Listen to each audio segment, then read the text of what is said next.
بسم اللہ الرحمن الرحیم۔ رسول اللہ صلی اللہ علیہ وآلہ وسلم نے ارشاد فرمایا، ہم تم میں سے جس شخص کو کسی کام پر مامور کریں اور اگر وہ ہم سے ایک سوئی یا اس سے بھی کوئی چھوٹی چیز چھپا لے تو یہ خیانت ہوگی جسے وہ روز قیامت لے کر حاضر ہوگا۔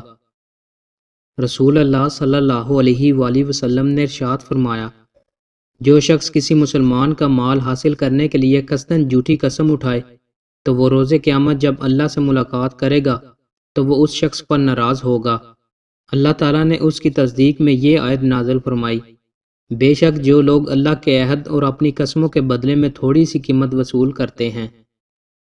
رسول اللہ صلی اللہ علیہ وآلہ وسلم نے ارشاد فرمایا، جب غلام اپنے آقا کے لیے مخلص و خیر خواہ ہو اور وہ اللہ کی عبادت بھی احسن انداز میں کرتا ہو تو اس کے لیے 2 اجر ہیں۔ رسول اللہ صلی اللہ علیہ وآلہ وسلم نے ارشاد فرمایا، جب اللہ تم میں سے کسی کو مال عطا کرے تو اسے چاہیے کہ وہ پہلے اپنی ذات اور اپنے گھر والوں پر خرچ کرے۔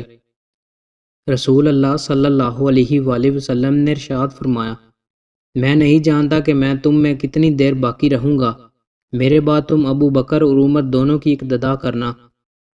رسول اللہ صلی اللہ علیہ وآلہ وسلم نے ارشاد فرمایا، جس شخص کو یہ پسند ہو کہ لوگ اس کے سامنے کھڑے رہیں تو وہ اپنا ٹھکانہ جہنم میں بنا لے۔ رسول اللہ صلی اللہ علیہ وآلہ وسلم نے ارشاد فرمایا، 3 آدمیوں کی مکمل حفاظت کرنا اللہ کے ذمہ ہے۔